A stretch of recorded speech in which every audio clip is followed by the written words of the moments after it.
Ladies and gentlemen, we're honored today to have with us a very handsome gentleman from Canada's Army. And he was attached originally to one of Nova Scotia's most famous regiments, the West Novies. And he started off with them, but he went on when he went overseas and changed over to, excuse me, to a very different type of service. But anyway, I'd like to introduce to you Mr. Gordon Blanchard Morrison. Gordon, glad to have you here. Yes, sir. Now, Gordon, how old were you when you joined up? I was 17 years old in the reserves. 17 years old. You had been in the militia, I believe. Yeah, I was in the militia 2 years. You were in the militia 2 years. You were born where? Born in Middleton. In Middleton, up the valley, yes. Yeah. And you served in the militia as a young fellow. Did you enjoy that? Oh, I did. Yeah. What made you join the militia now? What drives young men to join militias? Can you remember? Oh, it was, everybody had to be something to do with the war. It was ego. Oh, I see. I see. The war, of course, was everybody already... else was going, so you had to go too. Yeah, so you joined you couldn't go when you were young, so you went in the militia and kind of got ready. My mother held me back, so I went in PAM, which is the old name for the reserve. Oh, yeah. Now, did you have brothers and sisters? No. No, you were just an only child. That, of course, is why your mother was a little reticent to have you go. It was. Good. Well, now, where did you join? I joined in Kentville. In Kentville. And what did they do to you in Kentville? Well, they just swore us in and more or less and send us on to Yarmouth. To Yarmouth. In Yarmouth, there was a big, what was it, an establishment to accept it was all recruits? All infantry training. Oh, there was a training base there. Oh, yeah. Yeah, okay. Yeah. And they went took all our basic training there. Yeah. And they taught you how to march and hold a gun. Of course, I knew all that pretty well. From the militia. From the militia, yeah. It's funny that in the Army they did that at that time, wasn't it? That they kept, I suppose it was to get chaps ready for instruction. Well, we had quite a unit, you know, trucks and... Yes. Oh, they had trucks there? Oh, yeah, we had machine guns and all that training. So you had a look at all the tools that you were perhaps going to use later on. And okay, and now you were in Yarmouth. Where did they send you after Yarmouth? From Yarmouth, I went back to Aldershot. I see. And what did you do at Aldershot? We took advanced training in Aldershot. We had some, you know, pretty strenuous thing. We was under live fire there, and we had to go through the gas chambers. And did you? Oh. And you mean wearing gas masks? Oh, definitely. Yes, yeah. Oh, I never saw that training. They sent you through a room filled with gas? Yeah. With a gas mask on? Yeah. Oh, boy. It was all concrete. Yes, that's pretty terrifying. Yeah. Now, you had a period of training for how long? Before you went overseas, Well, counting 2 years. At militia? Yeah. Militia, and 2 years? No, I had about 6 months I had active. Yes, I joined. I went to Yarmouth in April, and June I came to Aldershot. September I was on the boat for overseas. All right. But so in 2.5 years, a young 17-year-old who, of course, fibbed to get in the first place, he is on a ship on his way now to the war. Yeah. Yeah. And when you got to, where'd you land in England? First of all, what ship was it? Do you remember? Queen Elizabeth. That must have been exciting, wasn't it? Oh, it was a nice ship, and we had a mill pond going over, smooth. If we went along, of course, and zigzagged. Zigzagged, oh yeah. She was very fast. Oh, yeah, she was fast. So now you got to England. What part of England did you land in? Can you remember? In Greenwich. Greenwich, oh yes, okay. And you got off the ship. Got on the train. The Queen Elizabeth had always a heavy bunch of people on board. No, we only had about 5,000.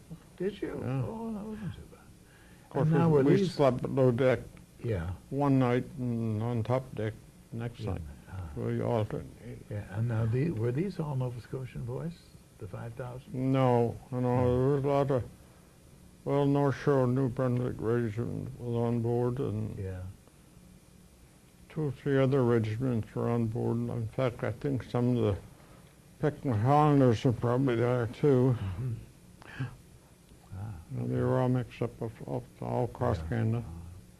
So now you get to Greenwich, and they unload you and load you on the train. We had about 27, 8-hour train ride. Right. Yeah. Crowded right to the rails. Yeah. Oh boy. And where'd you go to? Aldershot? No, well, we went to Crookham Crossroads. Yeah. So yeah. What was it called? Crookham? Crookham Crossroads. Croukum. Crookham Crossroads. Yeah. Yes. Yeah. It was only about 10 minutes by bus to Aldershot. Oh yeah. Okay.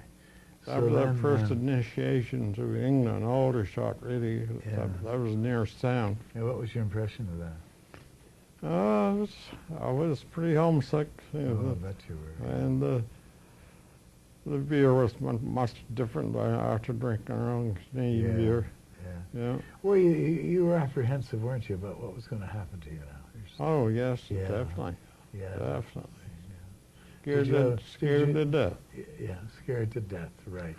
Now, but had you chummed up with any lads in the... Oh, yeah. Yeah. I was pretty close. I was pretty disappointed when I transferred to the Signal Corps. Oh, yeah, because you had to leave the... Yeah. These lads that you made friends with when you first went in, they had a heavy meaning for you, didn't they? Yeah. And okay, so then why did you go to Signals, or did you have nothing to say about it? No, I requested to go to Signals. Did you? So yeah. You were interested? I guess maybe I didn't want to use a gun and shoot somebody. I'd probably that scared of it. Yes. Yeah. Oh, I see. Anyway, I went over to Sigs. So I had a half a decent education. I went over there and trained with a wireless and I see. Yeah. And the keyboard and telephone operation. Yeah. We trained, of course, alongside the regimental SIGs. And the SIGs itself were 2 different outfits. Oh, I see.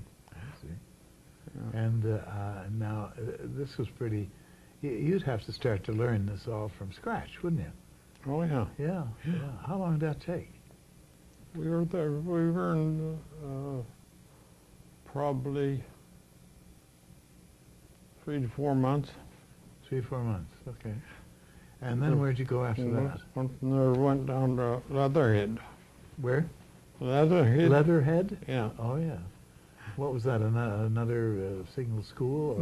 No, we just took over a bunch of houses there, and that's where our whole company was, and we stayed there and got all our vehicles and all that all waterproof, and then we were working to get all. When was this? What year was this? Well, we just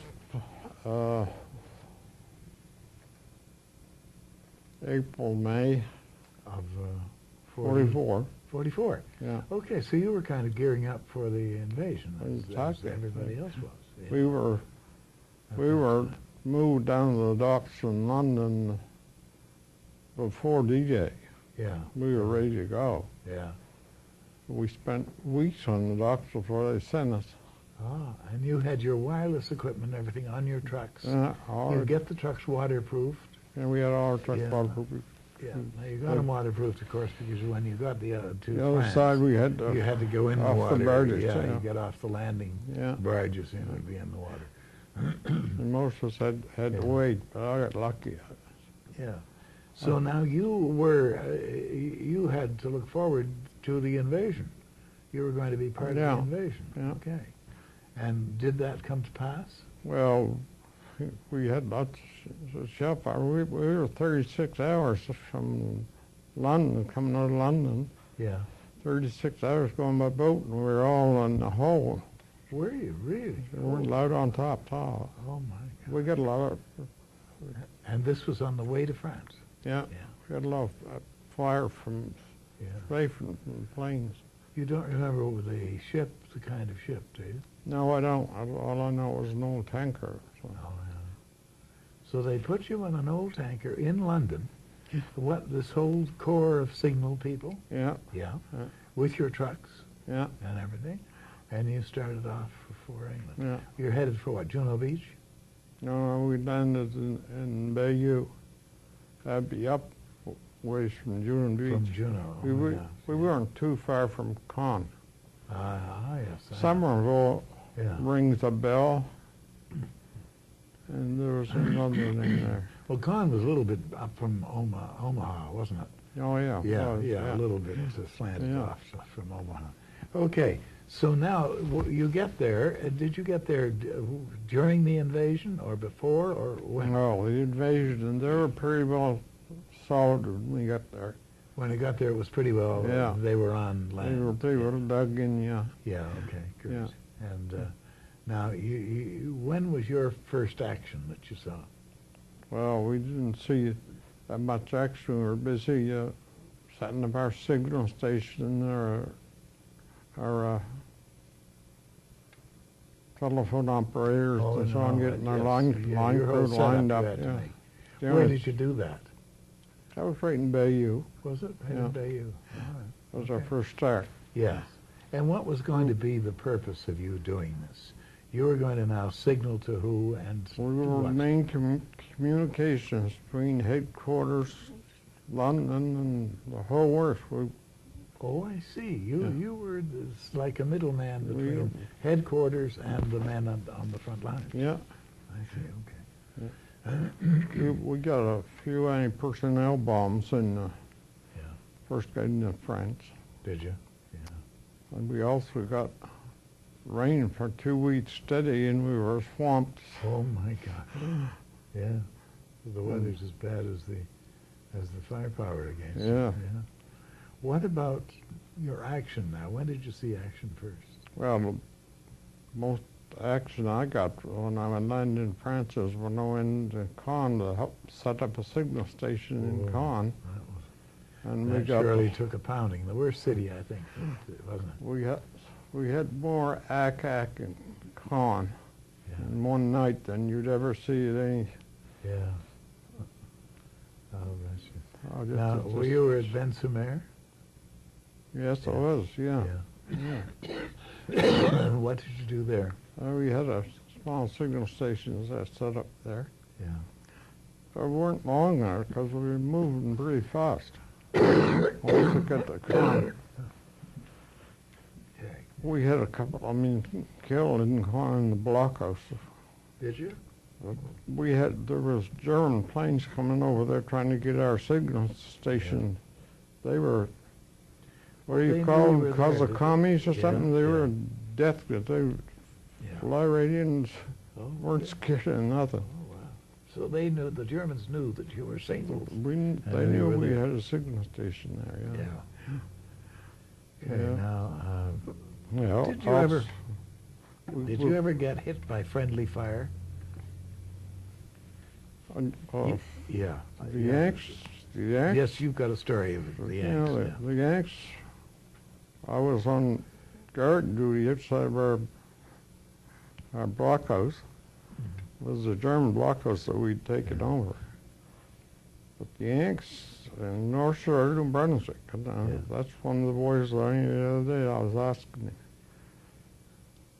him. The North Shore went by our blockhouse. And they no more got by this blockhouse, and the Yanks came over in daylight bombing. Oh. And they popped them to hell right out of it. Oh dear. Needless to say, I didn't stay on guard duty. No, that's kind of adding insult to injury when your own allies start shooting at you. Well, that happened. The British done the same thing to the Poles. Oh, a lot of it happened. Nighttime bombing, Yeah. Well, it's happened, I think, in all the services. Happened in the Navy, I know, that there was a Polish ship called the Piorin in the middle of the channel, and they kept shooting at everybody. He didn't care who it was, English, French, Russian, German. He'd shoot at anybody. But now, where were you headed? You were headed toward France, or not France, to Antwerp. You wound up in Antwerp. Antwerp was our big deal. We landed in Brussels first. Yeah. And some of the units set up some business there. We moved on to Antwerp, and that's where we really set up big. Were you? Yeah. Okay. And you took Antwerp took a big beating, didn't it? Oh, terrible. We lost about 5 men there in one trunk. Did you? We were 5 of your fellows? Yeah. Yeah. 5 days we were trying to dig those boys out. Yeah. And they survived after 5 days being buried. And also the Rex Theater there was hit, and half our guys were in there. We had to, they put them in the zoo, part of the old zoo. They laid them out in there. We had to go in and pick our guys out. Identify them. Yeah, identify them. They killed 1,500 in one smack. Yeah. Well, I didn't know that signals, of course, would be this sought out as a target, but I guess you were pretty important, so the Germans knew that. Yeah. Do you think I should tell a story about field punishment, Larry? Yeah. I was on the local switchboard at the time. Yeah. And we were getting buzzing. We got more buzz bombs in Antwerp in the day than they got in England all during the war. So you can imagine. Of course, they weren't all buzz bombs. Yeah. They were D2s. D2s as well. They were the worst because you couldn't hear them coming. Couldn't hear them coming, I know. The buzz bomb, you had lots of time. Yes, yeah. But the V2s, boom, you're gone. Yeah. I was supposed to be on switchboard that day, and I came down for breakfast the morning before. Yeah. And the sergeant wouldn't let me have my breakfast till I was late. And I said, well, I'm going to have my breakfast. Mm-hmm. So I did have my breakfast, but it cost me. Yeah. Cost me, but I was lucky. It cost me 14 days field punishment. Oh, my gosh. But the very day that I got the field punishment, they hit that board dead center and killed everyone that was on board, and I was supposed to be on duty. Oh, my. So it saved my life. Saved your life, yeah. Your misdemeanor saved your life. Yeah. Lucky break. Oh, yeah. Now, you set up signals at different places in Antwerp. So Yeah. did you go up through did you go up through Holland through the... Yeah, we stopped. We stopped in Breda, Kent, Nijmegen, Tilburg. Then the war ended, and we went from there on into Bedselzuffen, Germany. We still carried on. Now hold on a minute. Where were you when the war ended? I was in Breda. In Breda. Yeah. You got the word. Yeah. How'd you feel? Hilarious. I bet you. Yeah. I proceeded to get loaded. Yeah. And then, of course, they had other work for you to do right away. What? Now, when the war ended, I was so curious about this.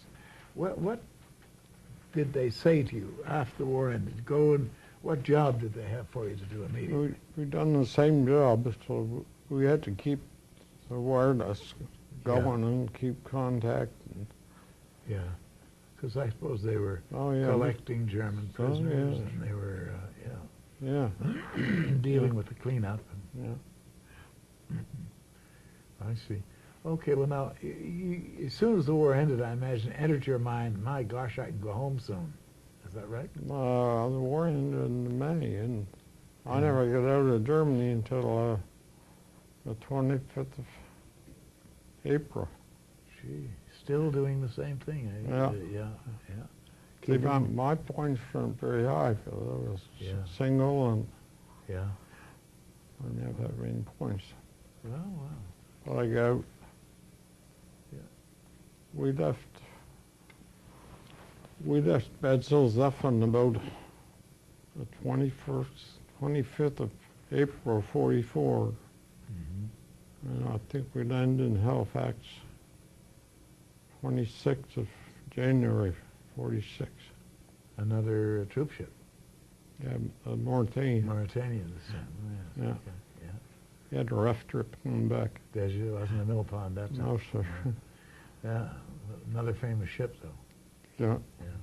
Yeah. We spent quite a lot of time in London waiting to get a ship. You mean when you got back from Europe, you Yeah. stopped in London Yeah. for quite a period of time. Well, that happened to a lot of people, I think.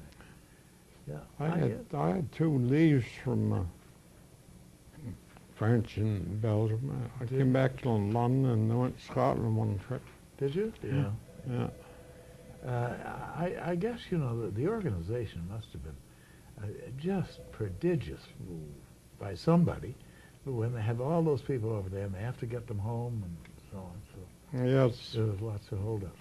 Yeah, I had some nice rifles Yeah. and guns because I was kind of a gun nut. Yeah. We was coming across the channel and the word came over the loudspeakers. Yeah.